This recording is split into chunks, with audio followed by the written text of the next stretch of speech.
किशनगंज नाम का एक छोटा सा मगर खुशहाल गांव था, जहां लोग एक दूसरे की मदद करना अपना फर्ज समझते थे। इसी गांव में भोला नाम का एक व्यक्ति अपनी पत्नी सरिता के साथ रहता था। भोला एक ईमानदार और मेहनती इंसान था जो अपने उसूलों पर अडिग रहता था। उसके पास अपनी कोई जमीन नहीं थी, इसीलिए वो दूसरों के खेतों में मजदूरी करके अपनी रोजी रोटी कमाता था। हाँ, सरिता बहुत तेज प्यास लगी है। जरा एक लोटा पानी देना। लेकिन पानी तो बिल्कुल खत्म हो गया है। मटके में एक बूंद भी नहीं बची। सुबह जो भरा था सब काम में लग गया। अरे फिर अब क्या करें? इतनी गर्मी में बिना पानी के तो मुश्किल हो जाएगी। कोई बात नहीं, मैं अभी कुएं से पानी भरकर ले आती हूँ। ठीक है, लेकिन जल्दी आना, फिर मुझे काम पर भी जाना है। सरिता मटका लेकर कुएं की ओर पानी लेने चली जाती है। वह जैसे ही कुएं के पास पहुंचती है, वहां पर गांव की कुछ और औरतें खड़ी होती है। सरिता अपना मटका पानी के लिए रख देती है। अरे तूने अपना मटका यहाँ क्यों रखा है? दिखता नहीं पहले हम पानी भरेंगे। बहन, मैंने तो बस अपना मटका रखा है और मुझे सिर्फ एक मटका पानी चाहिए। अरे एक मटका चाहिए या दो, इससे क्या फर्क पड़ता है? पहले हम पानी भरेंगे। हम बड़े घर की औरतें ज्यादा देर तक खड़ी नहीं रह सकती, समझी? लेकिन बहन, मैं भी तो सुबह से घर का काम करके आई हूँ। बस थोड़ी ही देर में अपनी बारी आने वाली थी। हा हा हा, ओहो, अब तुम जैसी गरीब औरतें भी हमारे बराबर खड़ी होंगी। पहले हमें पानी लेने दो, फिर तुम देख लेना। इतना सुनकर सरिता को गुस्सा आता है और वह खाली हाथ मटका लेकर अपने घर आ जाती है। क्या हुआ सरिता, तुम पानी लेकर नहीं आई? नहीं जी, कुएं से पानी नहीं भर पाई। क्यों, इतनी देर हो गई फिर भी पानी नहीं भर पाई? बोला जी, वहां बड़े घर की औरतें पहले से खड़ी थी। मैंने अपना मटका लाइन में रख दिया था, लेकिन जैसे ही मेरी बारी आई उन्होंने मुझे धक्के मारकर पीछे कर दिया। कहने लगी कि हम गरीब औरतों की वहां कोई हैसियत नहीं है। लेकिन क्या पानी पर सिर्फ उनका हक है? हम मेहनत करते हैं, खेतों में पसीना बहाते हैं, फिर भी हमें इंसान नहीं समझते। ये बड़े लोग हमेशा हम गरीबों को ही सताते आए हैं, जैसे गांव सिर्फ उन्हीं का है। चलो कोई बात नहीं, मैं बिना पानी के भी रह लूंगा। हाँ, और सरिता, तुम चिंता मत करना, हमारे दिन भी जल्दी ही बदलेंगे।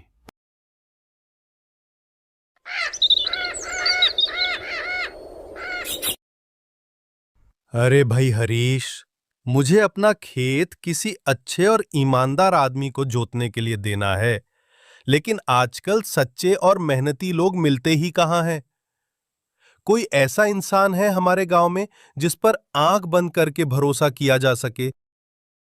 अरे सेठ जी, हमारे गांव में मेहनत और ईमानदारी की मिसाल सिर्फ एक ही इंसान है।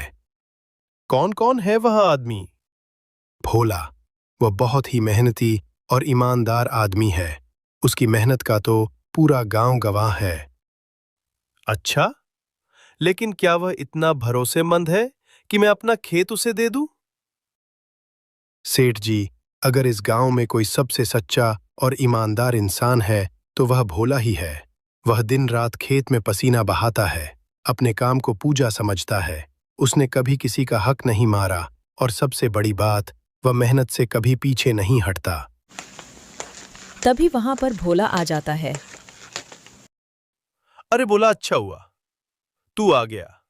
मैं अभी अभी तेरी ही तारीफ सुन रहा था। मेरी तारीफ? क्या बात है सेठ जी। हाँ बेटा, गांव में सभी तेरी मेहनत और ईमानदारी की मिसाल दे रहे थे, और सच कहूं तो मुझे भी एक ऐसे ही आदमी की जरूरत है।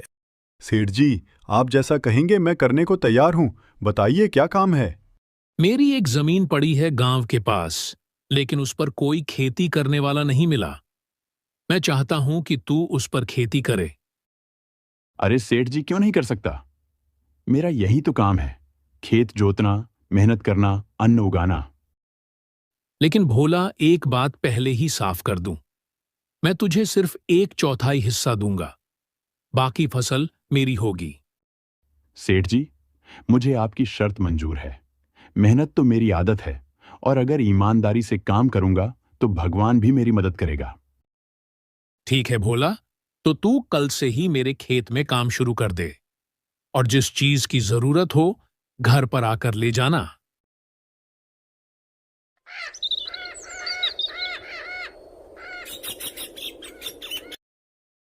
अगली सुबह ही भोला हरे भरे खेतों में जहां दूर तक लहलहाती फसलें नजर आती हैं, वहां सूरज की पहली किरण के साथ ही खेतों में जुट जाता है।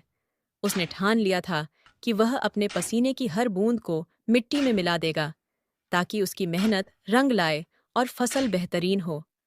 हर दिन वह खेतों की जुताई करता, पौधों को पानी देता, खाद डालता और उनकी देखभाल करता है, जैसे कोई माँ अपने बच्चे की देखभाल करती है। कुछ ही दिनों में उसकी मेहनत दिखने लगती है और खेत में छोटे छोटे पौधे निकल आते, तो जिसे देख भोला और सरिता बहुत खुश होते हैं। भोला जी, आपकी मेहनत तो अब दिखने लगी है। देखो कितने प्यारे प्यारे पौधे निकल आए हैं। हाँ सरिता, ये देखकर मुझे भी बहुत खुशी हो रही है। वैसे सेठ हमें कितनी फसल देंगे? उन्होंने तो बोला है कि 1/4 हिस्सा हमें देंगे। अब देखो, सब ऊपर वाले की मर्जी है। चलो घर चलते हैं, बाकी का काम कल करूंगा। दोनों पति पत्नी खुशी खुशी घर चले जाते हैं। अगले ही दिन आसमान में घने काले बादल छा जाते हैं। ठंडी हवाएं तेजी से चलने लगती है और कुछ ही देर में घनघोर बारिश शुरू हो जाती है। शुरुआत में भोला को लगता है कि यह बारिश उसकी फसल के लिए अच्छी होगी, लेकिन जल्द ही उसकी उम्मीदें निराशा में बदलने लगती हैं। बारिश रुकने का नाम ही नहीं लेती।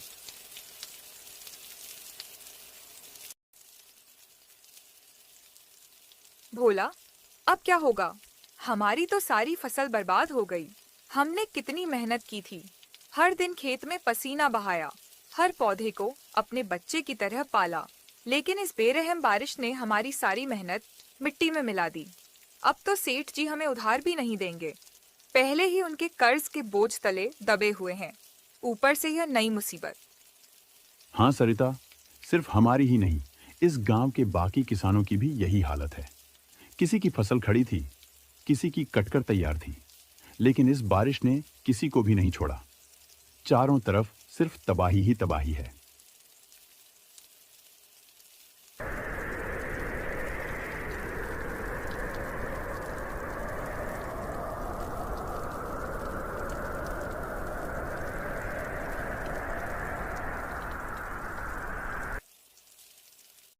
लेकिन भोला, हमारे पास तो अब खाने को भी पैसे नहीं है।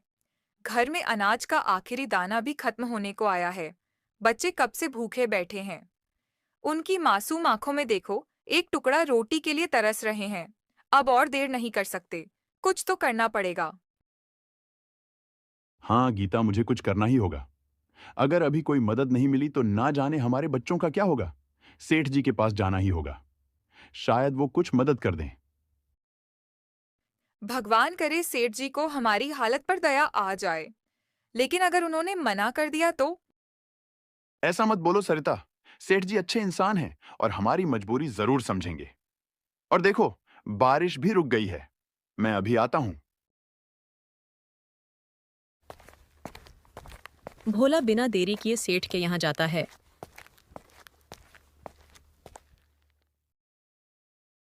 सेठ जी, सेठ जी, सेठ घर से बाहर निकलकर आता है। सेठ जी, मैं बहुत बड़ी मुसीबत में फंस गया हूं। आपने जो खेत जोतने के लिए दिया था, उसमें मैंने दिन रात करके बहुत अच्छी फसल उगाई थी। आपने तो देखा ही था, लेकिन वो बारिश की वजह से पूरी तरह बर्बाद हो गया। अब मेरे पास कुछ भी नहीं बचा, खाने को घर में एक दाना नहीं। मैं आपसे हाथ जोड़कर विनती करता हूं, मुझे कुछ पैसे उधार दे दीजिए, नहीं तो मेरा परिवार भूखों मर जाएगा। अरे भोला, ये तू क्या बोल रहा है? एक तो तूने मेरा खेत बर्बाद कर दिया और ऊपर से मैं तुझे फिर पैसे दूं।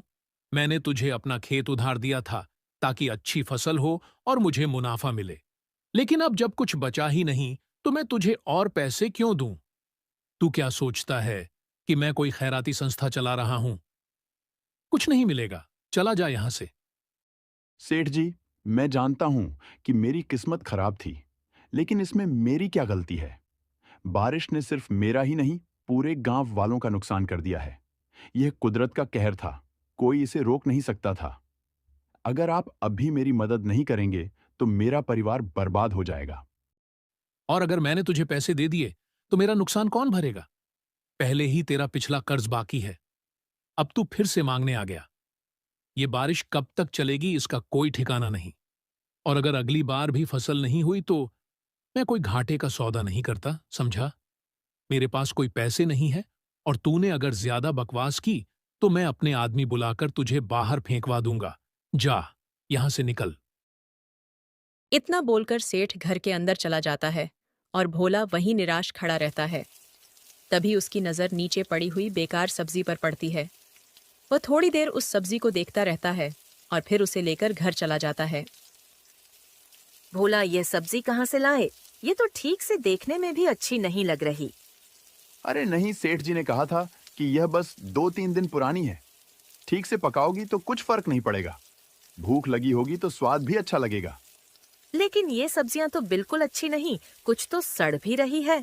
भोला, सच्ची बताओ, ये सब्जी हमें दान में दी गई है या सेठ जी ने बची कुची चीजें थमा दी हैं?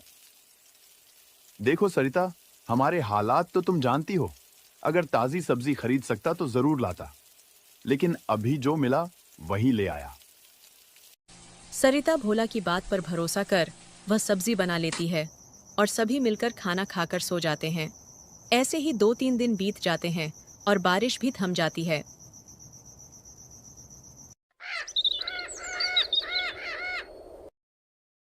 भोला जी, 3-4 दिन हो गए और आपको कोई काम नहीं मिला। देखो, अब तो बारिश भी थम चुकी है और मौसम भी खुल गया है। मैं सोच रही हूँ कि हमें फिर से एक जमीन लेनी चाहिए। हम फिर से उस जमीन को अपने खून पसीने से सींचोगे। मेहनत करेंगे तो हमारी किस्मत जरूर बदल जाएगी। सुनीता, तुम तो जानती हो पिछली बार जब मैंने सेठ जी की जमीन ली थी तब कैसी अनहोनी हो गई थी। बिना मौसम की बारिश ने हमारी सारी मेहनत पर पानी फेर दिया था। फसल तबाह हो गई और हम फिर से जीने के लिए मोहताज हो गए थे। मैं फिर से वही गलती नहीं दोहरा सकता। अगर इस बार भी कुछ गलत हो गया तो हमारे पास खाने के लाले पड़ जाएंगे। भोला देने वाला तो ऊपर वाला है। वह हमारी मेहनत का फल जरूर देगा। हमें हिम्मत नहीं हारनी चाहिए। मेहनत करने वालों का साथ भगवान भी देते हैं। जब तक हम खुद पर और अपनी मेहनत पर विश्वास रखेंगे, तब तक कोई भी मुसीबत हमें रोक नहीं सकती। तुम्हारी बातें सही है सुनीता, लेकिन डर अभी भी दिल से निकला नहीं है। मेहनत तो मैं पहले भी करता था, लेकिन हाथ हमेशा खाली रह गए। भोला जी, यह दुनिया उम्मीद पर टिकी है। जिसने कोशिश करनी बंद कर दी, उसका जीवन भी ठहर जाता है। हमें फिर से शुरुआत करनी होगी, नई उम्मीद के साथ, नए हौसले के साथ। इस बार हम पहले से ज्यादा मेहनत करेंगे और अगर मुश्किलें आएंगी भी तो मिलकर सामना करेंगे। तुम ठीक कह रही हो सुनीता। जब तक हम प्रयास करते रहेंगे तब तक हमारी हार नहीं होगी। मैं इस बार पूरी ताकत लगा दूंगा। चलो नई शुरुआत करते हैं। भोला सेठ के पास जमीन की बात करने के लिए जाता है और रास्ते में ही सेठ मिल जाते हैं। सेठ जी, मैं आपके पास ही आ रहा था। अच्छा, बोलो क्या बात है? सेठ जी, मुझे एक बार फिर से आपकी जमीन चाहिए। मैं उस पर मेहनत करना चाहता हूं। इस बार मैं उसे सच में हरी भरी कर दूंगा। अरे भोला, तुझे पिछली बार भी मैंने अपनी जमीन दी थी, लेकिन तू कुछ कर पाता उससे पहले ही बारिश ने सब बर्बाद कर दिया। सारी मेहनत मिट्टी में मिल गई थी। अब तू फिर से मांगने आ गया। हाँ सेठ जी, मैं जानता हूं कि पिछली बार मौसम ने मेरा साथ नहीं दिया, लेकिन इस बार मैं और ज्यादा मेहनत करूंगा। मैं अपनी मेहनत से हालात बदल दूंगा। अरे भाई, तू समझता क्यों नहीं? ये मौसम ठीक नहीं है। फिर से बेमौसम की बारिश हो रही है। अगर दोबारा ऐसा हुआ तो तेरी सारी मेहनत फिर से बेकार चली जाएगी। फालतू में तू वक्त भी गवाएगा और श्रम भी। सेठ जी, मेहनत करने वाला कभी हालातों से डरता नहीं है। अगर किसान हर मुसीबत से डरता तो खेत कभी लहलहाते नहीं। मैं हार मानने वालों में से नहीं हूं। इस बार मैं मिट्टी की कसम खाकर कहता हूं कि अपनी पूरी ताकत झोंक दूंगा। आप बस एक मौका दीजिए। भोला, अब मैं वो जमीन तुझे खेती के लिए नहीं दे सकता, क्योंकि वो जमीन मैंने इस सेठ को बेच दी है। ये पास के गांव के सरपंच है। और इन्होंने हमारे गांव की बहुत सारी जमीन ले ली है। इसलिए तू अपना समय बर्बाद मत कर। मेरे पास तेरे लिए कोई काम नहीं है। लेकिन भोला, मेरे पास तुम्हारे लिए काम है। तुम्हारी बातों से मुझे इतना तो पता चल गया है कि तुम बहुत ही मेहनती इंसान हो और तुम्हें काम की बहुत जरूरत है। इसलिए मैंने जो इस सेठ से जमीन खरीदी है वो मैं तुम्हें खेती के लिए देता हूं। मुझे भरोसा है कि तुम उस जमीन पर अच्छी फसल उगाओगे। भोला को उस सरपंच की बात सुनकर बड़ा आश्चर्य होता है और वो कुछ देर के लिए मौन हो जाता है। क्या हुआ भोला? क्या तुम मेरे खेत में काम नहीं करना चाहते? नहीं सेठ जी, ऐसी बात नहीं है। मैं तो बस ये सोच रहा था कि भगवान किसी न किसी रूप में हम जैसे गरीब की मदद के लिए किसी न किसी को जरूर भेज देते हैं। और सेठ जी, आपका यह भरोसा मैं कभी नहीं तोड़ूंगा। मैं अपना खून पसीना एक करके उस खेत में काम करूंगा। आप बस देखते जाइए।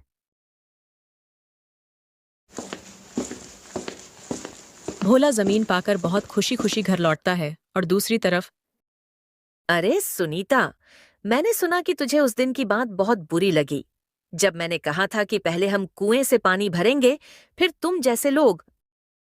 नहीं रानी बहन, बस थोड़ी सी बुरी लगी थी।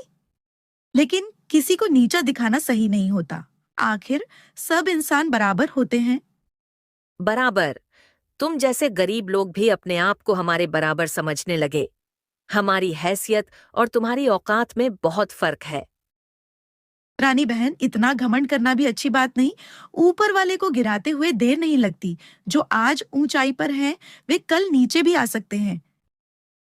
गिरेंगे, और हमारे पास अपना खेत है। हमारी फसल हर बार लहलहाती है। हमारे घर में अन्न के भंडार भरे रहते हैं। हमें किसी की जरूरत नहीं, न तुझ जैसे गरीबों की, न ऊपर वाले की।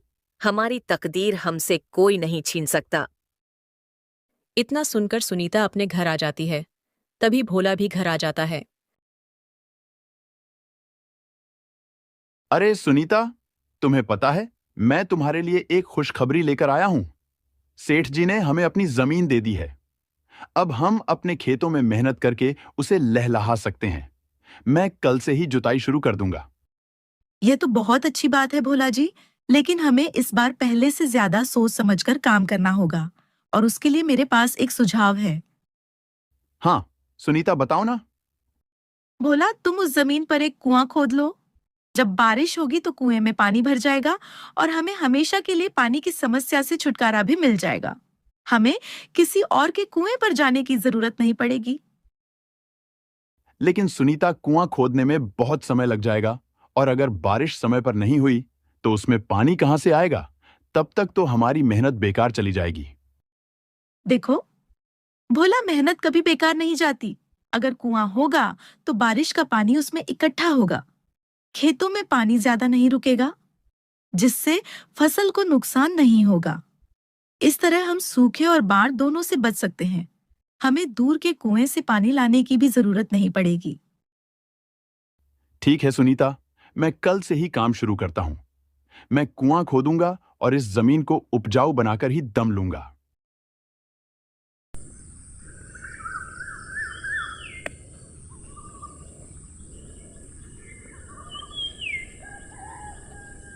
अगली सुबह होते ही भोला जमीन पर सबसे पहले कुआं खोदने में लग जाता है। 2 दिनों की मेहनत के बाद भोला कुआं तैयार कर लेता है और तब से ही वह पूरे मन से अपनी खेती में जुट गया। वह हर दिन सूरज उगने से पहले खेत में पहुंच जाता और देर रात तक मेहनत करता। उसकी मेहनत रंग लाने लगी थी। कुछ ही हफ्तों में उसके खेतों में हरी भरी फसल लहलहाने लगी। रानी के पति सोहन ने भी इस बार अपनी खेती में काफी मेहनत की थी। उसकी भी फसल अच्छी हो रही थी। लेकिन समय ने फिर से खुद को दोहराया और अचानक आसमान में घने काले बादल छा गए और एक तेज हवाएं चलने लगी। देखते ही देखते आसमान से मूसलधार बारिश होने लगी। लेकिन इस बार लोग डरे हुए थे और जिस बात का डर था वही हुआ। जल्द ही बारिश इतनी तेज हो गई कि खेतों में पानी भरने लगा। भोला के खेतों में भी पानी आया, लेकिन उसका पहले से खोदा हुआ कुआं उसकी मेहनत को बचा रहा था। खेतों का सारा पानी कुएं में समा रहा था दूसरी ओर सोहन के खेतों में पानी रुक गया। उसका कोई निकास नहीं था। देखते ही देखते पूरा खेत पानी में डूब गया। फसलें गिरने लगी और सारी फसल बर्बाद हो गई। रानी, अब हमारे पूरे खेत बर्बाद हो चुके हैं। हमने अपनी सारी कमाई, सारी मेहनत इस फसल में लगा दी थी और अब हमारे पास कुछ भी नहीं बचा। सब खत्म हो गया। पता नहीं हमारे कौन से बोल ऊपर वाले को बुरे लग गए। मुझे लगता है कि यह सब मेरी ही गलती है। मैंने ही सुनीता को बहुत सुनाया था। उसे ताने मारे थे कि वह गरीब है और हम अमीर हैं। मैंने घमंड में कहा था कि हमें कोई नहीं गिरा सकता।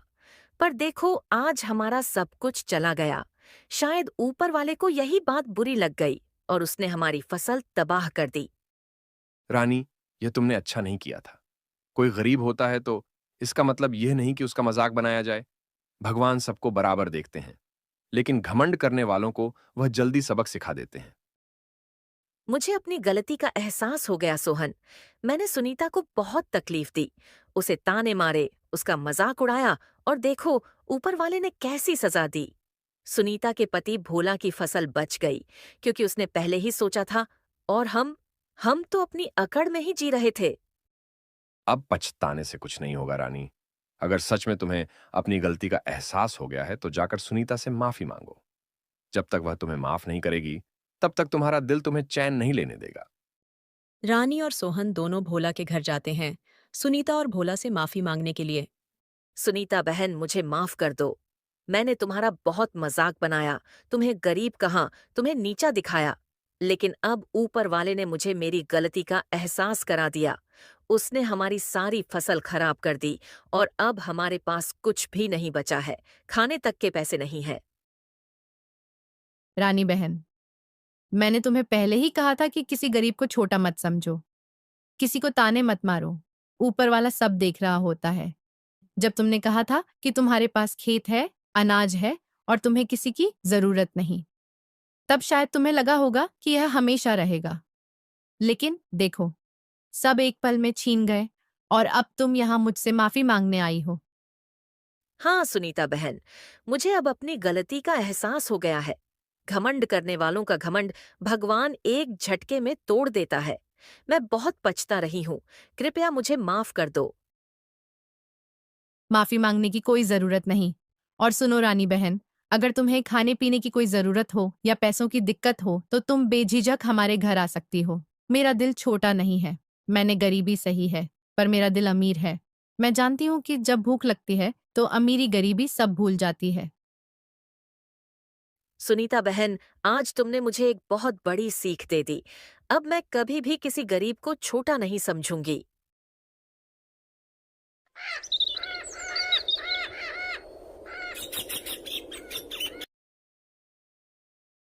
सेठ भी भोला की मेहनत और चतुराई देख बहुत खुश होता है और भोला को आधी जमीन दे देता है। और इस तरह भोला अपनी मेहनत से अपने परिवार को एक अच्छी जिंदगी देता है।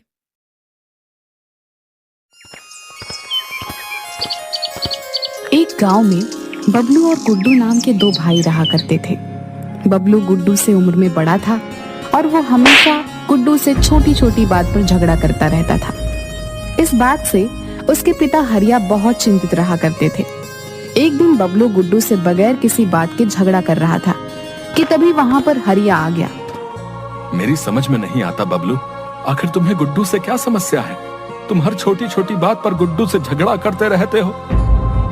हाँ, आप तो गुड्डू का ही पक्ष लेंगे पिताजी, क्योंकि ये आपका लाडला बेटा जो है। ऐसी बात नहीं है बेटा, जितना प्रेम मैं गुड्डू से करता हूँ उतना ही प्रेम मैं तुमसे भी करता हूँ।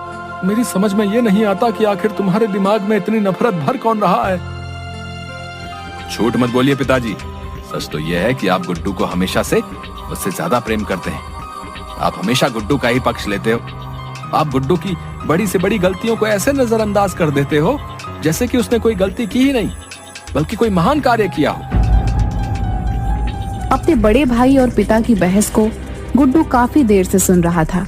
वह बबलू की ओर देखकर बोला, ऐसी बात नहीं है भैया, जब मैं कोई गलती करता हूँ तो पिताजी मुझे डांटते भी हैं, लेकिन बस मेरी समझ में नहीं आता कि आखिर आपको मुझसे इतनी चिढ़ क्यों है। आखिर मैं आपका छोटा भाई हूँ। मेरा कोई छोटा भाई नहीं है, मैं अपनी माँ की इकलौती संतान हूँ, समझा? मेरी माँ के मरने के बाद पिताजी ने तुम्हारी माँ से विवाह कर लिया। तुम पिताजी की संतान जरूर हो, लेकिन मेरे कोई भाई भाई नहीं हो। बस बहुत हो गया बबलू। अब मुझे यह बताओ कि आखिर तुम गुड्डू से झगड़ा क्यों कर रहे थे? हमारे गांव की जमीन पर गुड्डू मुझसे बगैर पूछे एक ढाबा खोलने की तैयारी कर रहा था। उसे ढाबा खोलने के लिए मैंने ही बोला था। तुम तो कोई काम काज करते नहीं हो, और अब मैं बूढ़ा हो चुका हूँ। गुड्डू ही परिवार का खर्च उठाता है। बस अब यही सुनना बाकी रह गया था। तो आप ये कहना चाहते हैं कि मैं इसके टुकड़ों पर पल रहा हूँ? पिताजी, वो जमीन मेरी है। मैं उस जमीन पर गुड्डू को कोई ढाबा नहीं खोलने दूंगा। इतना कहकर बबलू क्रोधित होकर घर से बाहर निकल गया और गुड्डू अपने पिताजी की ओर देखकर बोला, अब आपको भैया से इतनी सख्ती से बात नहीं करनी चाहिए थी।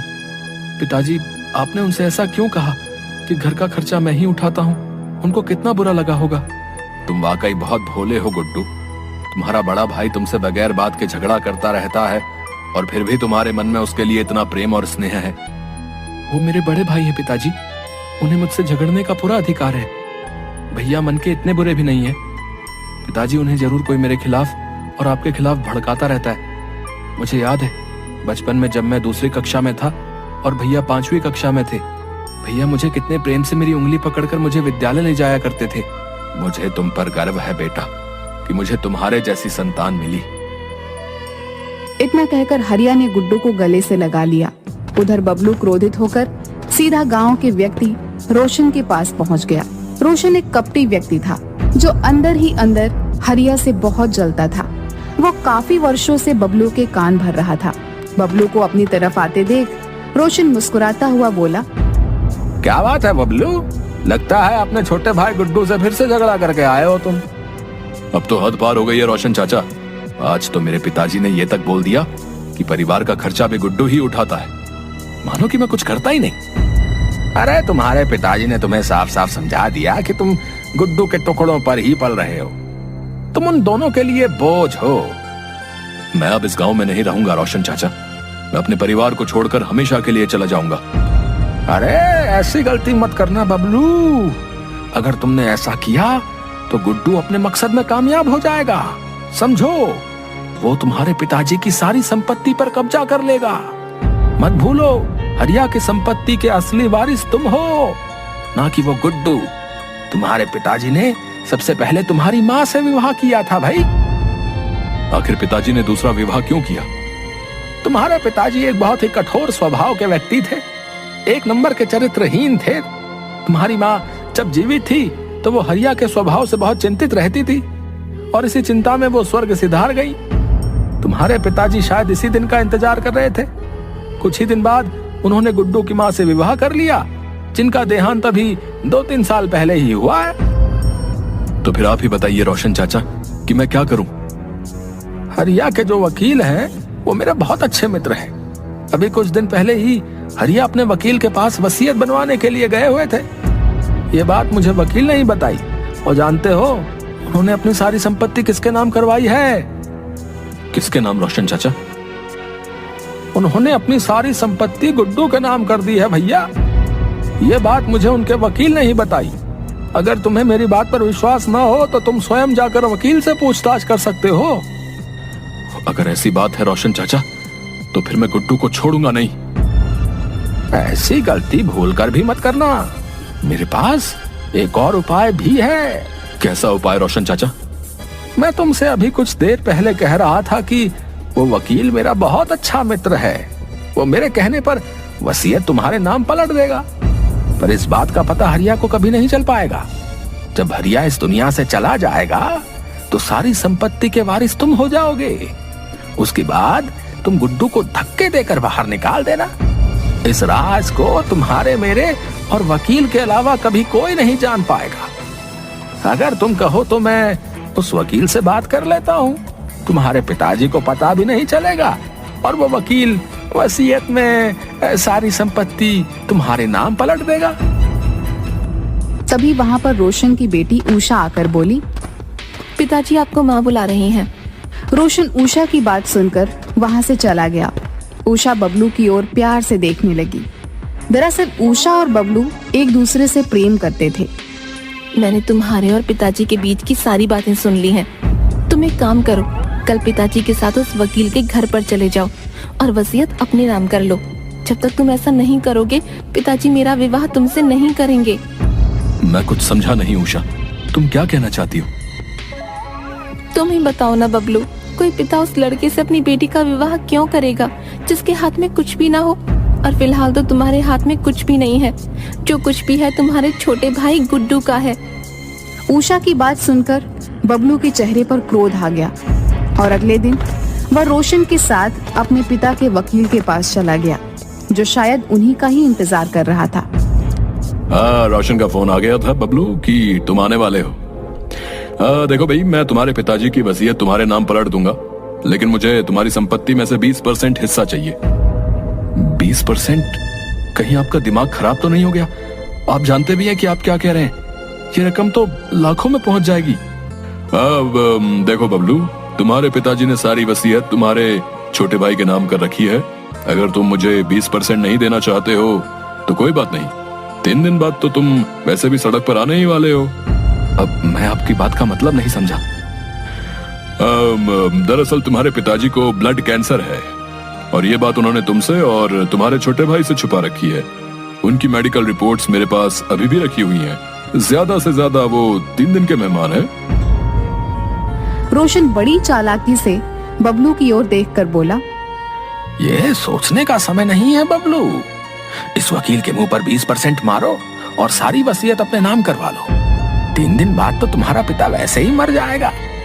रोशन की बात सुनकर बबलू बहुत गहरी सोच में डूबते हुए बोला, ठीक है, मैं आपको 20% देने के लिए तैयार हूं।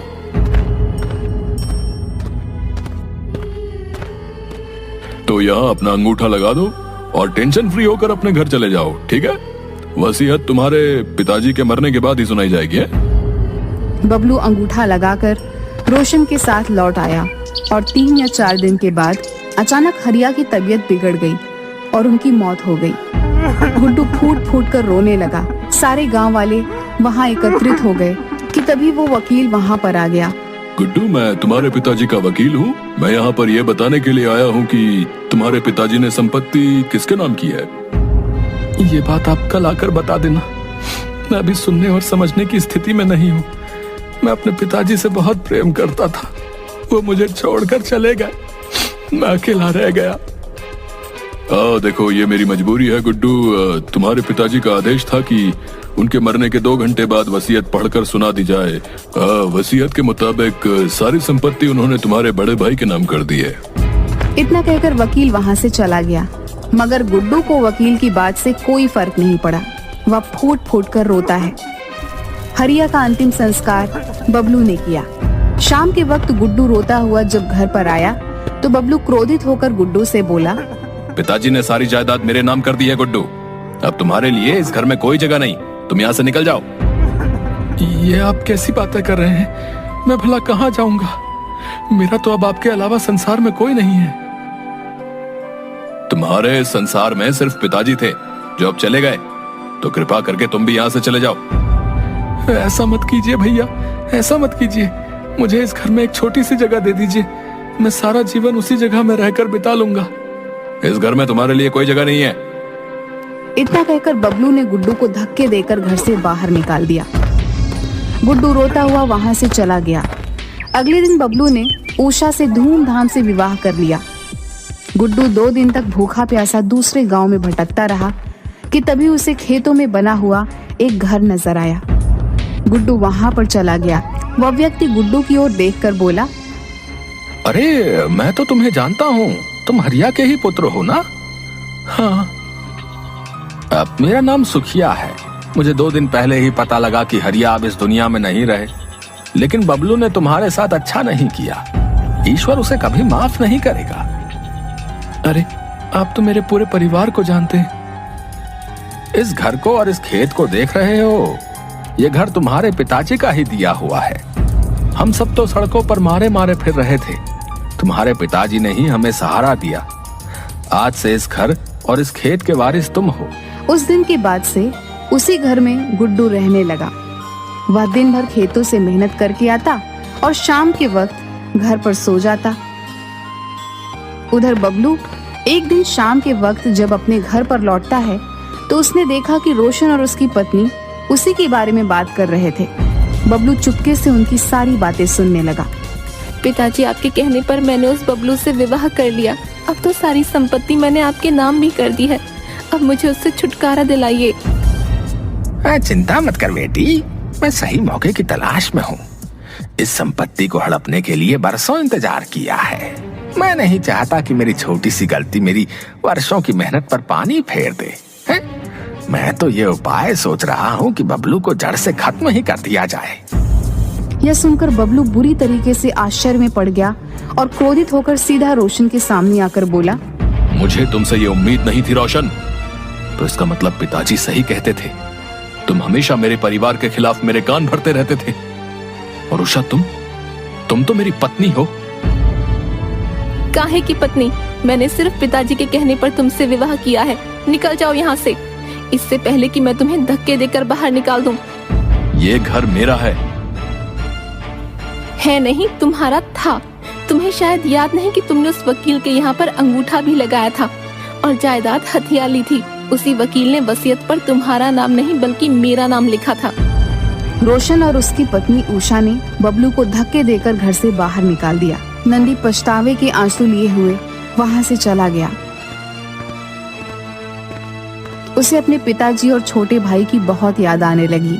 कुछ दिनों तक बबलू ऐसे ही भटकता हुआ उसी जगह पर पहुंच गया जहां उसका छोटा भाई रह रहा था। अपने भाई को देखकर गुड्डू दौड़ता हुआ बबलू के पास पहुंच गया। अरे भैया, आपकी दशा इतनी बुरी कैसे हो गई? बबलू ने रोते हुए सारी घटना अपने भाई गुड्डू को बता दी। चिंता मत कीजिए भैया, मैं हूं ना। मैंने तुम्हारे साथ कितना बुरा किया गुड्डू, और तुम? नहीं भैया, मैं बचपन से जानता था कि आपके खिलाफ मेरे कोई कान भरता है। आप मन के इतने बुरे नहीं हैं। तभी वहाँ पर एक कार आकर रुकी।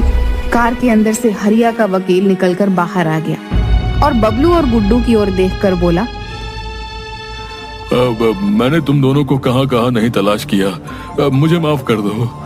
मैंने तुम दोनों के साथ बहुत बुरा किया। ईश्वर ने मुझे इसकी सजा दे दी है। मुझे भी तुम्हारे पिताजी की तरह ब्लड कैंसर हो गया है और मैं भी कुछ दिनों का ही मेहमान हूँ। मरने से पहले मैं प्रायश्चित करना चाहता हूँ। आपने बहुत देर कर दी वकील साहब। रोशन ने सारी संपत्ति अपने नाम कर ली है। आपने जो अंगूठा मुझसे लगवाया था उसका फायदा मेरी पत्नी और रोशन दोनों ने उठाया। ऐसा नहीं है बबलू। दरअसल हरिया जी ने तुम दोनों को अपनी आधी आधी संपत्ति नाम की थी। आधी संपत्ति का वारिस गुड्डू आज भी है। रोशन ने सिर्फ तुम्हारे ही हिस्से की संपत्ति अपने नाम की है। ये क्या कह रहे हैं आप? मैं बिल्कुल ठीक कह रहा हूँ। बचपन से ही तुम्हारे पिताजी और छोटे भाई के खिलाफ तुम्हें भड़काता रहा, यहाँ तक कि उसने अपनी बेटी का विवाह भी तुम्हारा विश्वास जीतने के लिए कर दिया। मेरे पास उसके खिलाफ तमाम सबूत हैं। मैं पुलिस के सामने गवाही देने को तैयार हूँ। चलो मेरे साथ।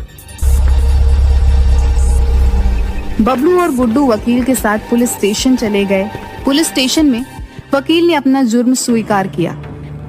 जी तो चाहता है वकील कि तुम्हें भी जेल की काल कोठरी में डाल दूं, लेकिन ईश्वर ने तुम्हें इससे कहीं बड़ी सजा दी है।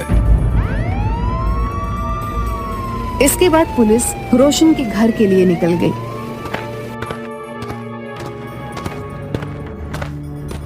रे पकड़ लो हवलदार ने। अरे अरे अरे, ऐसे कैसे घुसे जा रहे हो? अरे क्या गुंडागर्दी है भाई? रे गुंडागर्दी तो अब हम दिखाएंगे कैसी होती है। रे थाने ले चलो इन दोनों को।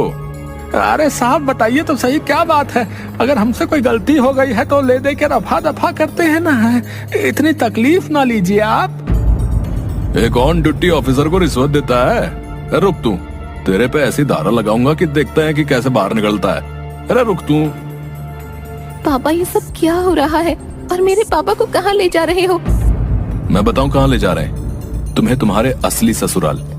वहीं बैठकर बर्बाद करना तुम लोगों की जिंदगी। वकील जी, आपने अपना सारा जुर्म कबूल कर लिया है।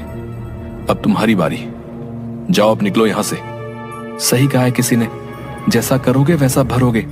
तुम अपना मुंह बंद करो, समझे? मैंने कुछ नहीं बोला।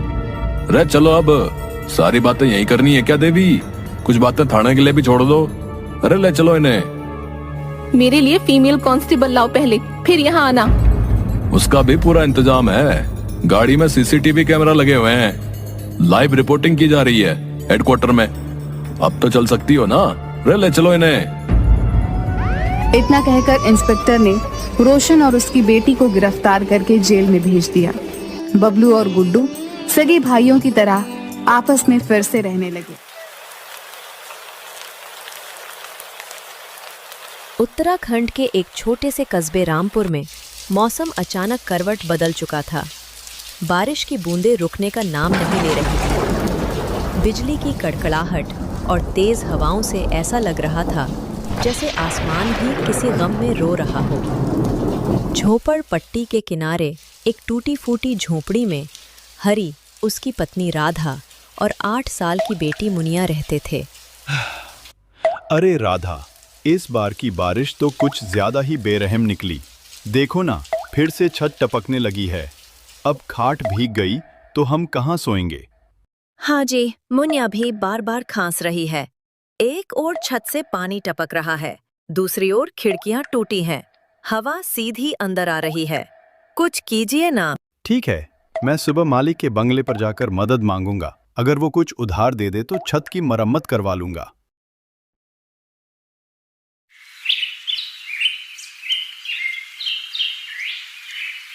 अगले दिन सुबह हरी अपने मालिक के बंगले पर पहुंचता है। मालिक बरामदे में कुर्सी पर बैठा चाय पी रहा था और नौकर को डांट रहा था। मालिक को दूसरे नौकर को डरता देख हरी सोच में पड़ जाता है। मालिक अभी बहुत गुस्से में है। अभी पैसे मांगू या नहीं? कहीं ये मुझ पर भी गुस्सा ना हो जाए। और तभी क्या चाहिए हरी? मालिक, पिछले 3 दिन से झोपड़ी में पानी भर रहा है। मुनिया को बुखार भी चढ़ गया है। छत और खिड़कियां टूट चुकी हैं। अगर कुछ पैसे उधार मिल जाए तो मैं मरम्मत करवा लूंगा और धीरे धीरे मेहनत से चुका दूंगा। उधार? तूने क्या चांदी का चम्मच लेकर पैदा हुआ है? पहले ही ज्यादा एहसान कर दिए तुझ पर। और सुन, अब तू काम पे मत आना। तुम जैसे लोग बरसात के कीड़े हैं, जितने कम हो उतना अच्छा। हरी की आंखों में आंसू आ जाते हैं और बिजली जोर जोर से कड़कने लगती है। मालिक, कम से कम नौकरी तो मत छीनिए। हरी की पुकारें बारिश की आवाज में डूब जाती हैं।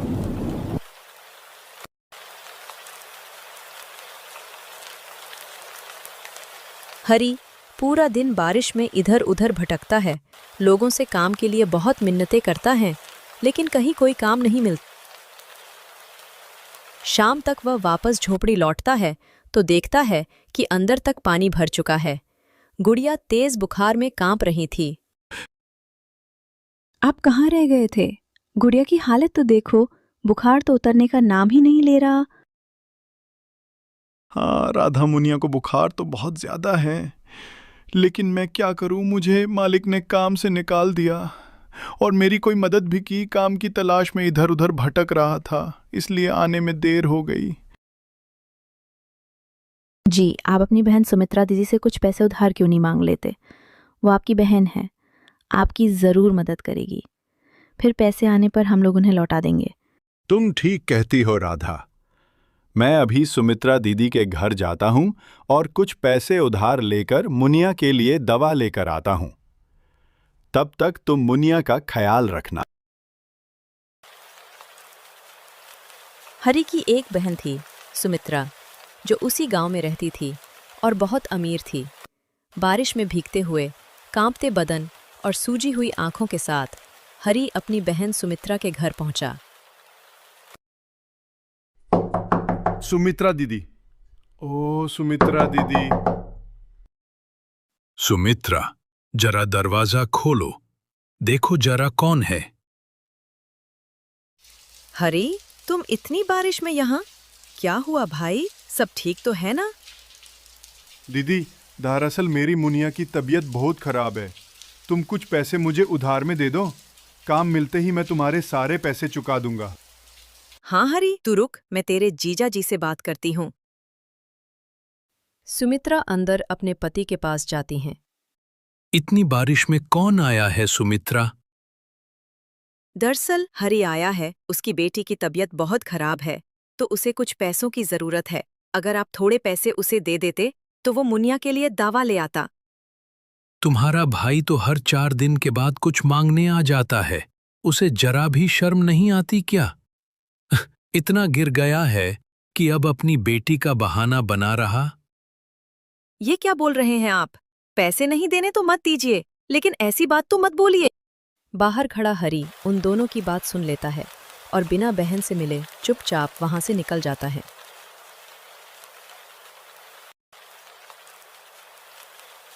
हरी दिल में दर्द और आंखों में आंसू लिए घर की ओर जा रहा था।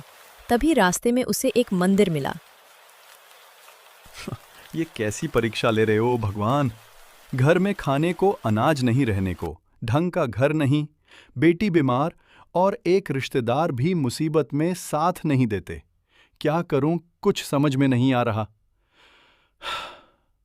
मैंने राधा से कहा था कि मैं दवा लेकर आऊंगा। अब मैं उसे क्या जवाब दूं? सब बातें हरी अपने आप से कर रहा था।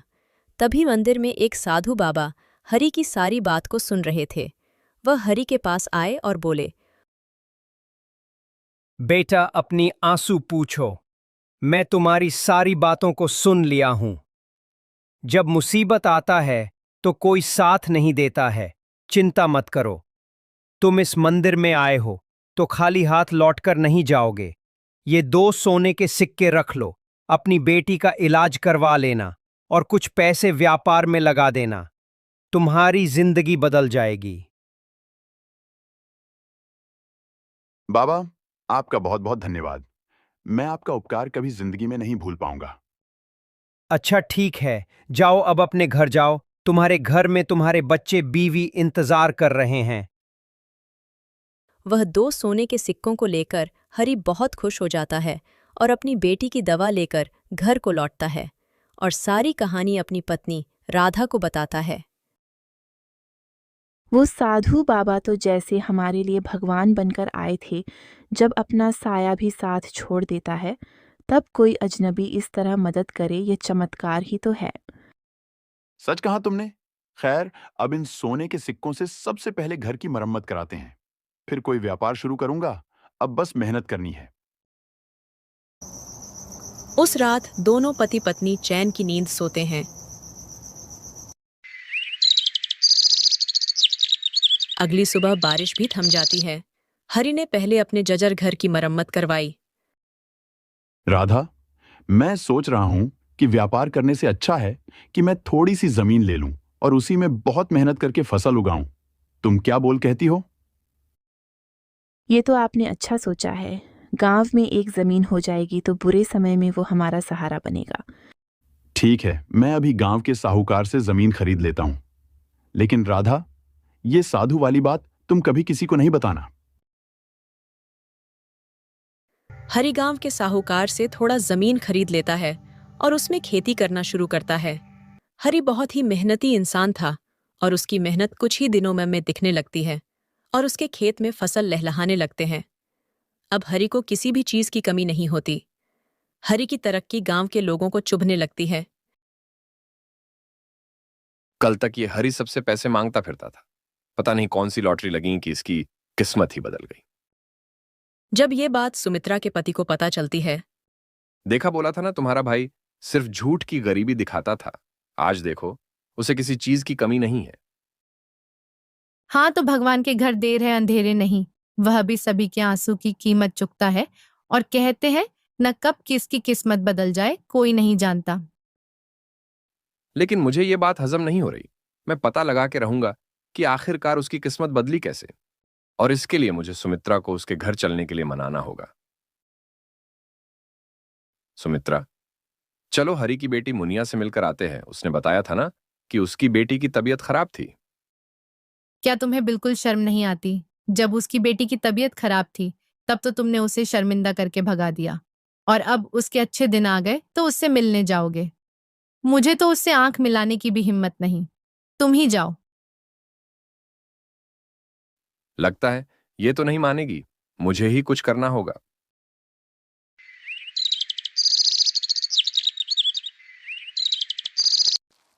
सुमित्रा के पति मोहन को किसी भी तरह ये पता लगाना था कि आखिरकार हरी की किस्मत बदली कैसे। इसलिए वो सुबह होते ही हरि के मालिक राजाराम के घर जाता है। अरे मोहन, तुम आज इधर कैसे? बस आपका हालचाल लेने आ गया सेठ। वैसे मुझे आपसे ये जानना था कि आखिर आपने हरि को कितने पैसे दे दिए कि उसकी जिंदगी ही बदल गई? आखिर उसने ऐसा कौन सा आपका काम कर दिया? अरे मोहन, तुम ये क्या बोल रहे हो? मैंने तो हरि को कोई पैसे नहीं दिए और उसे कब का काम से भी निकाल दिया है। वैसे ऐसा क्या कर लिया हरि ने? इसका मतलब कि सेठ जी, आपको कुछ नहीं पता? क्या नहीं पता मोहन? मुझे बताओ। सेठ जी, हरि के दिन बिल्कुल बदल गए हैं। उसने अपना घर पक्का का बनवा लिया, एक बड़ी जमीन लेकर उस पर अच्छी खासी फसल उगा रहा है और शहर के व्यापारियों को फसल बेच रहा। गांव का हर व्यक्ति यह जानना चाहता है कि हरि के हाथ कौन सा खजाना लगा है। ये सब तुम क्या बोल रहे हो मोहन? क्या सच में आपको कुछ नहीं पता? मुझे तो लगा कि शायद आपने उसकी इतनी मदद की है, इसलिए मैं आपके पास आया। तुम चिंता मत करो मोहन, मैं पता लगवाता हूं कि आखिर हरि के हाथ कौन सा खजाना लगा है। हरि का एक मित्र जो सेठ के घर ही काम करता था, उसने हरि के जीजा और सेठ की सारी बात सुन ली और जाकर हरि को सारी बात बता दी। हरि मेहनती के साथ साथ बहुत चतुर भी था। उसने तुरंत अपने दिमाग में एक योजना बना ली। दूसरे दिन वह अपनी बहन सुमित्रा के घर पहुंच गया। सुमित्रा दीदी। अरे हरि, मेरे भाई, तुम यहाँ? क्या दीदी, तुम्हें मेरी कभी याद नहीं आती क्या? नहीं भाई, ऐसी कोई बात नहीं, बस तुझसे नजर मिलाने की हिम्मत नहीं हो रही थी। अरे दीदी, तुम वो क्या पुरानी बातें लेकर बैठी हो?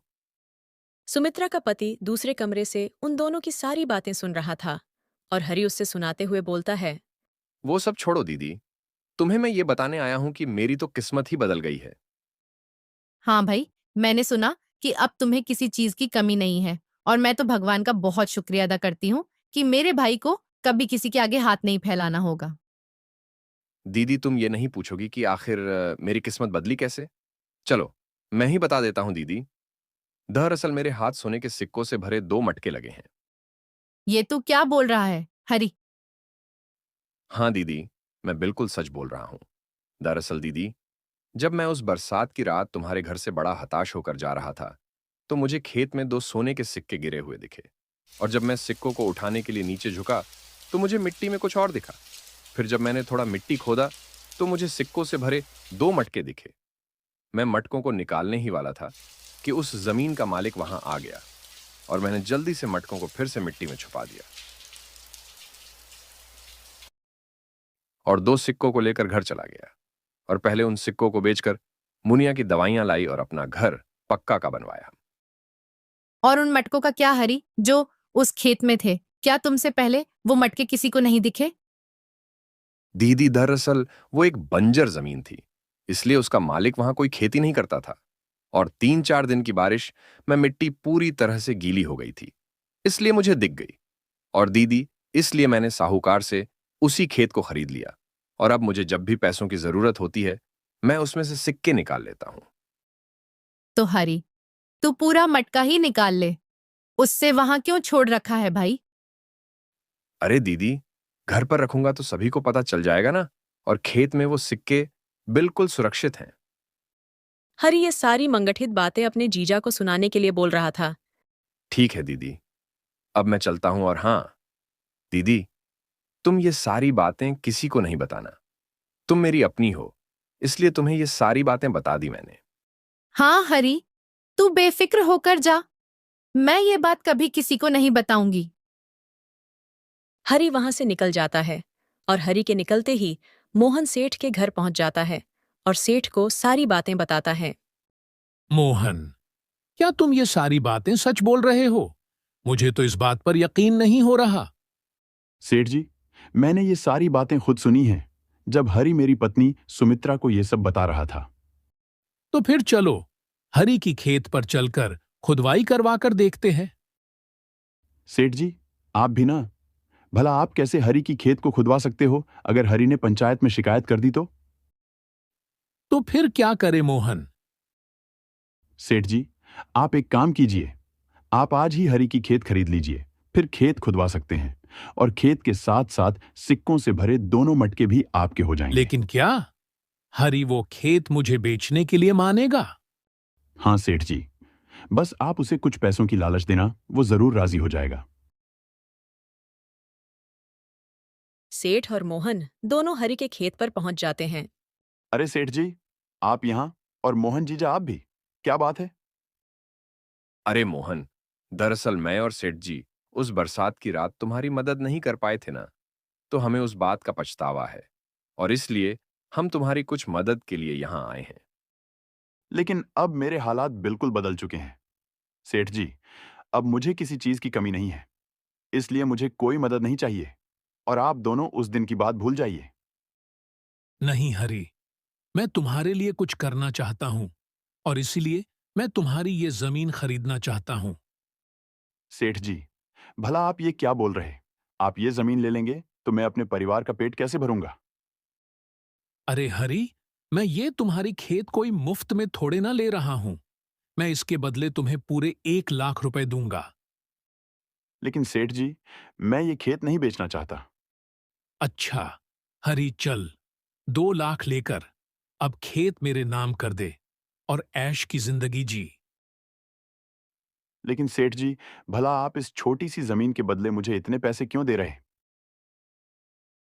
अरे हरी, अभी तो सेठ जी ने बताया ना कि हम तुम्हारी मदद करना चाहते हैं, इसलिए तुम्हारी जमीन खरीद रहे। ठीक है, जब आप लोग इतना बोल रहे हैं तो आप ये खेत ले लीजिए, मैं कोई और जमीन खरीद लूंगा। सेठ उसी वक्त हरि को पूरे 2 लाख रुपए दे देता है और हरि की खेत ले लेता है। हरि सेठ से पैसे लेकर अपने घर चला जाता है। सेठ और मोहन हरि के जाते ही खेत को खोदने में लग जाते हैं। सुबह से शाम तक दोनों मिलकर पूरा खेत खोद डालते हैं, लेकिन कोई मटका नहीं मिलता है और सेठ पूरे गुस्से में मोहन से बोलता है, मोहन, यहां तो कोई मटका नहीं है। सेठ जी, हरी ने तो बोला था कि वो मटके अब भी इसी खेत में हैं, लेकिन समझ नहीं आ रहा कि मटके हैं कहां। लेकिन मुझे सब समझ में आ गया है कि तुम दोनों जीजा साला ने मिलकर मुझे बेवकूफ बनाया है, लेकिन मैं तुम्हें छोड़ूंगा नहीं। सेठ जी, आप गलत समझ रहे, मैंने कुछ नहीं किया है। मोहन, मेरी बात कान खोलकर सुन लो। अगर कल सुबह तक तुम मुझे मेरे पूरे 2 लाख नहीं लौटा देते तो ये तुम्हारे लिए अच्छा नहीं होगा। लेकिन सेठ जी, भला मैं इतने रुपए कहां से लाऊंगा? सेठ जी, मेरा यकीन कीजिए, मैंने आपके साथ कोई धोखा नहीं किया। अगर तुम्हारे पास पैसे नहीं हैं तो कल सुबह तक तुम अपना घर खाली कर देना, नहीं तो मैं कितना खतरनाक इंसान हूं ये तो तुम जानते ही होगे। लेकिन सेठ जी, मेरी बात तो सुनिए।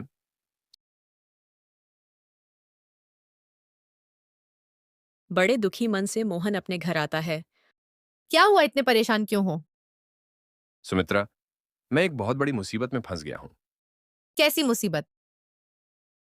मोहन सुमित्रा को सारी बात बताता है। मुझे तो पता ही था कि तुम्हारी लालच हमें ये दिन तो दिखाएगी ही, लेकिन ये बताओ कि कल से हम कहाँ रहेंगे? सुमित्रा, मुझे माफ कर दो।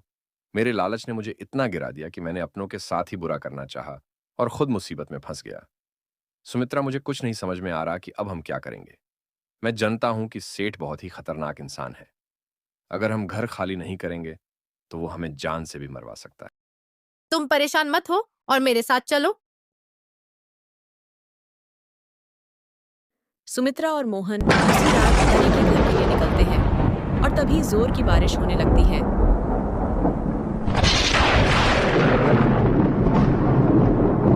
हरी, ओ भाई हरी। अरे सुमित्रा दीदी, तुम इतनी रात को यहाँ, अंदर आओ दीदी। भाई मुझे माफ कर दे, मैं बहुत शर्मिंदा हूँ, लेकिन अब तू ही हमें बचा सकता है। मोहन भी अपनी गलती पर बहुत शर्मिंदा होता है और हरि से माफी मांगता है। हरी, मुझे माफ कर दो, मैंने तेरे साथ बहुत बुरा किया। लेकिन दीदी, तुम लोग ऐसा क्यों बोल रहे हो? आखिर बात क्या है? सुमित्रा हरि को सेठ और मोहन की सारी बातें बताती है।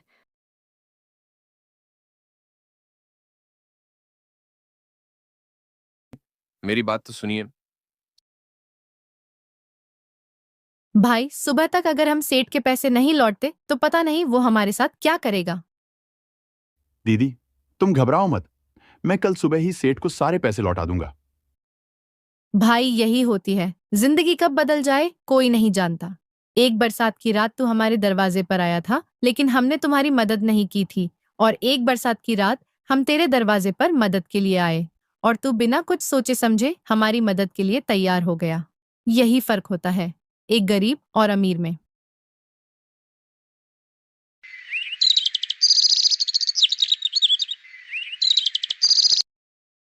अगली सुबह हरि और मोहन पैसे लेकर सेठ के घर पहुंचते हैं और उसके सारे पैसे उसे वापस कर देते हैं। सेठ जी, ये लीजिए आपके पूरे 2 लाख रुपए, और अब मोहन जीजाजी को छोड़ दीजिए। लेकिन हरि, तू क्यों पैसे लौटा रहा? मोहन तो तेरे साथ कितना गलत करना चाहता था और तू उसकी मदद कर रहा। सेठ जी, मोहन जीजाजी को अपनी गलती का एहसास हो गया, यही बहुत है। सच में हरि, तू एक मेहनती ही नहीं बल्कि एक नेक इंसान भी है, इसीलिए मैं तेरी जमीन तुझे वापस करता हूं। जा आज से वो खेत फिर से तुम्हारी। क्या आप सच बोल रहे सेठ जी? हाँ हरी, और जब कभी भी कोई जरूरत हो मेरे पास आ जाना। हरि और मोहन खुशी खुशी अपने घर की ओर निकल जाते और तभी जोर की बारिश होने लगती है। मोहन जीजाजी, एक वो बरसात की रात थी जिस दिन मुझे बहुत डर लग रहा था, और एक आज की बरसात है जिसे देख मैं बहुत खुश हूं। हाँ हरी, ये सब बस समय का फर्क है। जब दिन अच्छे नहीं होते तो कुछ अच्छा नहीं लगता, और जब दिन अच्छे होते हैं सब कुछ अच्छा लगता है।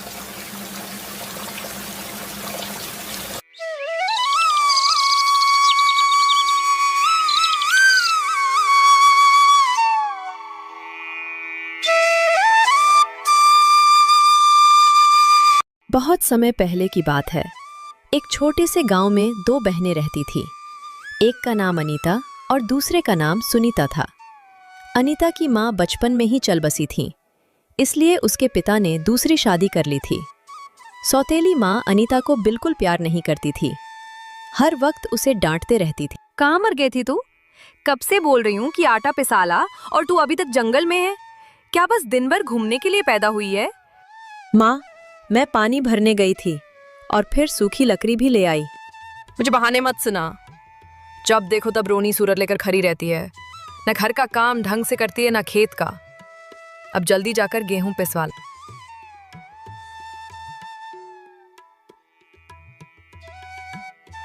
ममता, सच बोलूं तो तुम्हारा सिर्फ नाम ही ममता है, लेकिन तुम्हारे अंदर ममता नाम की कोई चीज नहीं है। अब तुम्हें क्या हो गया है? क्या बोल रहे हो? और सच बोल रहा हूँ। क्या तुम्हें अनिता पर बिल्कुल दया नहीं आती? बेचारी बच्ची सारा दिन घर का और बाहर का काम करती रहती हैं, और फिर भी तुम उसे 4 बातें और सुनाते रहती हो। तुम कभी सुनीता को कोई काम क्यों नहीं करने बोलती? वो तो सारा दिन गांव में घूमती रहती है, कभी उससे भी घर का कुछ काम करवा लिया करो। सुनो, तुम अपना काम करो, मुझे ज्यादा भाषण मत दो। अनीता, तुम क्या कर रही हो? पिताजी, माँ ने ये गेहूं पिसवाने को बोला है, बस वही ले जा रही हूँ। बेटा, मुझे कभी कभी बहुत पछतावा होता है कि मैंने तो ये दूसरी शादी तेरे लिए की थी कि तुझे एक माँ मिल जाएगी, लेकिन मुझे नहीं पता था कि मैं ये शादी करके तेरी जिंदगी और बर्बाद कर रहा हूँ। मुझे माफ कर दें बेटा। पिताजी, आप ये क्या बोल रहे हैं? मुझे माँ से कोई शिकायत नहीं है, बल्कि मैं तो माँ से बहुत प्यार करती हूँ। बेटा, तू इतनी अच्छी है कि तुझे दूसरों में कभी कोई बुराई नहीं दिखती। अच्छा, अब तू जा, मैं ये गेहूं लेकर जाता हूं।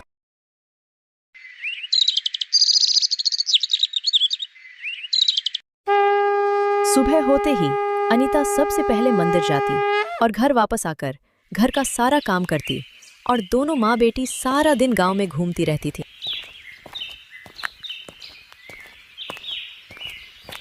ममता अपनी बेटी सुनीता को बहुत प्यार करती थी और अनीता ममता के प्यार के लिए तरसते रहती थी।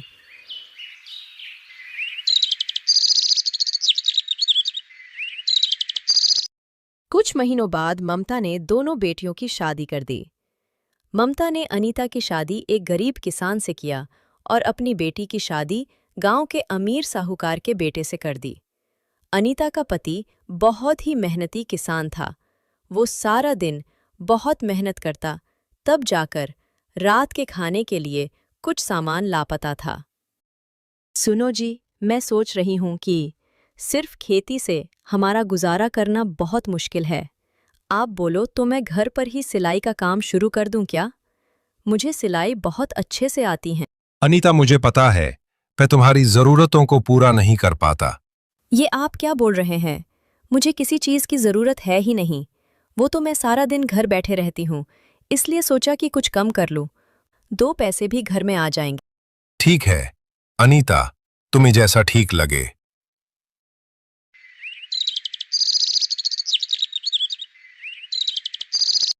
अगले दिन अनीता गांव की औरतों को अपने सिलाई के बारे में बताती हैं। तभी उसकी बहन सुनीता वहां आ जाती हैं और उसका मजाक बनाते हुए बोलती हैं, मैंने सुना है कि तुमने नया काम शुरू किया है। अब तुम लोगों के घर जाकर उनके कपड़े मांगोगी और सिलाई करोगी।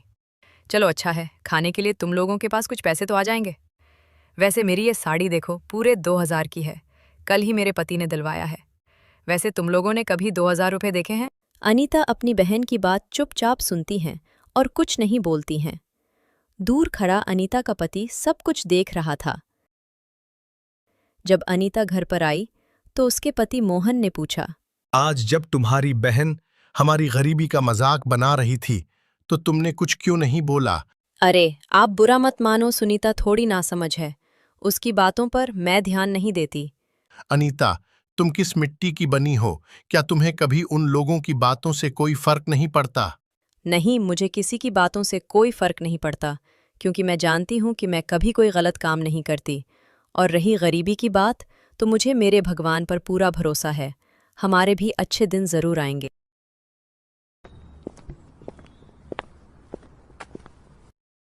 अनीता बहुत लगन और मेहनत से अपना का करने लगी। धीरे धीरे उसका काम बहुत बढ़ने लगा और लोगों को भी उसका काम बहुत पसंद आने लगा। अनीता सिलाई का काम अपने हाथों से ही करती थी, लेकिन अब काम ज्यादा होने के कारण उसे एक सिलाई मशीन की जरूरत होने लगी। एक दिन उसने अपने पति से बोला, सुनिए, मुझे अब एक सिलाई मशीन लेनी होगी। आपको तो पता ही है कि मेरे पास अब बहुत ज़्यादा सिलाई के कपड़े आने लगे हैं और हाथों से सिलाई करने में ज़्यादा समय लगता है। मैंने कुछ पैसे तो जोड़ लिए हैं, मशीन के लिए थोड़े बहुत आपके पास हैं, तो लगाकर एक मशीन ले आइए। अनीता, तुम्हें तो पता है कि खेती से मैं कितने पैसे जोड़ पाता हूँ। जो थोड़े बहुत पैसे मेरे पास है भी तो हमारे घर खर्च के लिए है। तुम्हें तो पता है कि खेती में रोज तो आमदनी होती नहीं। आपकी बात सही है, हम सारे पैसे मशीन पर खर्च नहीं कर सकते। मैं एक काम करती हूँ, अपने पिताजी से कुछ पैसे मांग लेती हूँ और उन्हें हम धीरे धीरे चुका देंगे। पिताजी मुझे पैसे जरूर देंगे। दूसरे दिन अनीता बहुत उम्मीद के साथ अपने पिता के घर जाती और पिता को अपने काम के बारे में बताती हैं और बोलती है, पिताजी, मेरा काम बहुत अच्छा चल रहा, इसलिए मुझे एक सिलाई मशीन की आवश्यकता है, जिसके आ जाने से मेरा काम और बेहतर हो जाएगा। मैंने मशीन के लिए कुछ पैसे तो जोड़ लिए हैं, लेकिन कुछ पैसे कम पड़ रहे। पिताजी मुझे बोलते हुए बहुत झिझक हो रही है। क्या बेटा, बोल ना। क्या तुझे पैसे चाहिए? हाँ पिताजी, अगर आप थोड़े पैसे दे दें तो बहुत मदद हो जाएगी। मैं आपके पैसे धीरे धीरे चुका दूंगी। ये तू क्या बोल रही है? भला पिता के पैसे भी चुकाने पड़ते हैं। तो रुक, मैं अभी पैसे लेकर आता हूं। अनीता के पिता पैसे लेने के लिए अंदर जाते हैं। तभी ममता, जो बाप बेटी की सारी बात सुन चुकी थी, वो आ जाती है और अनीता को भला बुरा सुनाने लगती हैं। क्या तुझे थोड़ी भी शर्म नहीं आती? क्या तेरा पति तुझे एक मशीन भी नहीं दिल सकता? इतना निकम्मा है तेरा पति। अनीता चुपचाप सब सुन रही थी, तभी उसके पिता वहां आ जाते हैं। ममता, तुम ये क्या बोल रही हो? चुप हो जाओ। हाँ हाँ, तुम तो मुझे ही चुप कराओगे। हमारे पीठ पीछे ये सब कुछ अपनी बेटी को ही दे देना। मैं और मेरी बेटी तो सौतेले हैं ना। नहीं माँ, मुझे कुछ नहीं चाहिए। मुझे माफ कर दीजिए। मुझसे गलती हो गई जो मैं पैसे मांगने आ गई। माँ, सिर्फ एक बात बोलना चाहूंगी। मेरे पति बहुत अच्छे और मेहनती इंसान हैं। मेरे पति के लिए कुछ बुरा मत बोलिए, क्योंकि आपने ही मुझे इतना अच्छा पति चुनकर दिया है। अनीता इतना बोलकर वहां से घर चली जाती है। अनीता घर आकर अपने कामों में लग जाती हैं। शाम को जब उसका पति खेत से लौटकर आता है तो अनीता से पूछता है, अनीता, क्या तुम पिताजी के घर पैसे मांगने गई थी? अनीता बहुत हिचकते हुए झूठ बोल देती है, नहीं, मैं नहीं गई थी। दरअसल मैंने सोचा कि मैं कुछ दिन और हाथों से ही सिलाई करके बचे हुए पैसे भी जोड़ लूंगी। अनीता, तुमने बहुत अच्छा किया। दरअसल मैं भी तुम्हें मना ही करने वाला था। कुछ दिनों के बाद मेरे भी फसल तैयार हो जाएंगे तो उन्हें बेचकर भी कुछ पैसे मिल जाएंगे, तब हम तुम्हारी सिलाई मशीन ले लेंगे। अब दोनों पति पत्नी अपने अपने कामों में जी जान से मेहनत करने लग जाते हैं।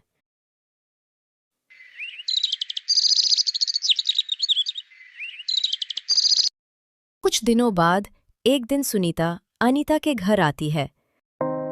अनीता, अनीता, कहाँ हो तुम? अनीता सुनीता की आवाज सुनकर जल्दी से बाहर आती है। अरे सुनीता, तुम यहाँ? तुम्हें यहाँ देखकर बहुत खुशी हुई। आओ बहन, अंदर आओ। मैं कोई तुम्हारे घर बैठने नहीं आई हूँ।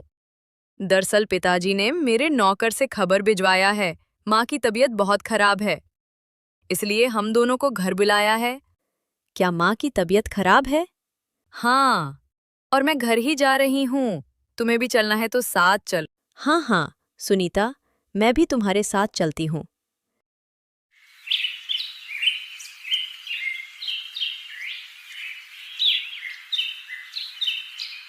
घर पहुंचते ही दोनों बहनों ने पिता पर सवालों की बौछार कर दी। पिताजी, क्या हुआ है माँ को? बताइए पिताजी, क्या हुआ है माँ को? आपने हमें पहले क्यों नहीं बताया? बेटा, डॉक्टर ने बताया कि तुम्हारी माँ की दोनों किडनियां फेल हो गई है।